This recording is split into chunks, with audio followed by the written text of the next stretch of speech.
Professor, I need you to explain the DNA test just one time. Just go ahead. I need that in my life because I think it's hilarious. Go ahead. I need that from you. I always use the example first to set the context. Imagine a young man. He's dating a girl, and he ends up getting her pregnant. So they end up having a kid, and he raises the child. You know, I say it's a boy. Raising him for like 5-6 years. You know, this is his. You know, this is first child. Parents loving them. That's their grandbaby. All of the cousins loving them. That's it. But then rumors start popping up saying, "Hey, that might not be his baby because she was sleeping around on him."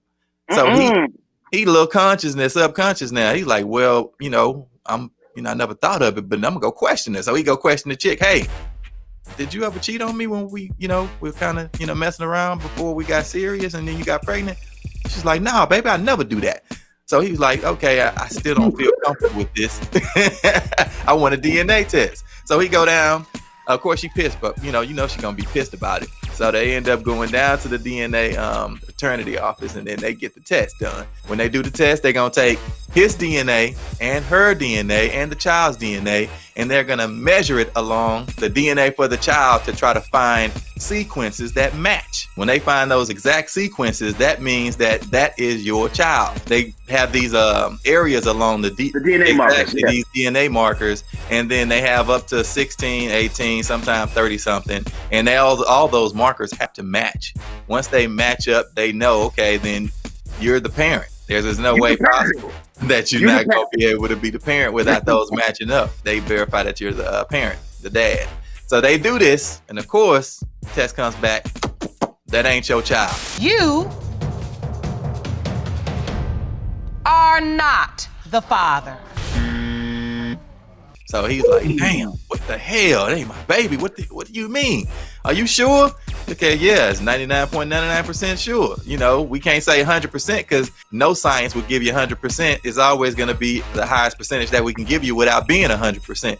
So he goes to her. Bruh, he ain't my fucking kid. She's like, oh, I'm sorry. She crying and he all hurt and sad and all that stuff. So parents all mad, everybody pissed. He raised this boy up, find out this kid ain't his. So he let it go. And she got to go find out who the damn baby daddy is. So she go and have like 4 or 5 other cats take DNA tests, and none of them the pappy. You are not. You are not. Rashawn, you are not. Kenneth, you are not. Run, bitch! Run! You are not. Oh my God! No. That's how you get the Maury show. Go ahead. Yep. So now she must have been really hoeing around. He's a hoe. He's a hoe. She's a hoe. So he's like, man, what am I gonna do, man? I really love this boy and I still want him to be in my life. So he goes back to the DNA office. Hey, are you sure? Is there any way possible could it be my child? It was like, no, it's 99.99%. It ain't your baby. All right, you're going to let it go.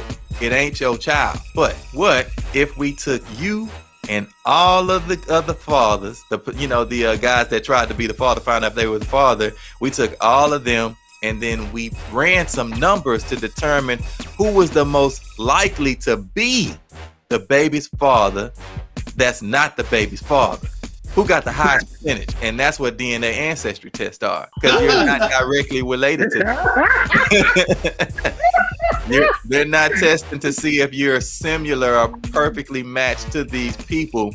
They're running to see your differences. They're checking your differences, your SNPs, your single nucleotide polymorphisms. That's what they're checking for. They're checking for differences to see if your differences are closely related to the differences of the other group. Ladies and gentlemen, boys and girls, you have been miseducated. So stop paying for them goddamn DNA tests because they ain't real. When Oprah was finally in the first series and we gave her a DNA test, Basically, the next day she went to South Africa to announce that she was opening what became the Oprah Winfrey Leadership Academy. She was in an auditorium like 75,000 people or something, and she announced that she just had the test and that she was Zulu. So it broke on CNN. I was sitting in my living room minding my own business and said, Oprah Winfrey's a Zulu. So I called Rick Kittles, and I said, Rick, did you tell Oprah she was a Zulu? He goes, no, man, she made that up herself.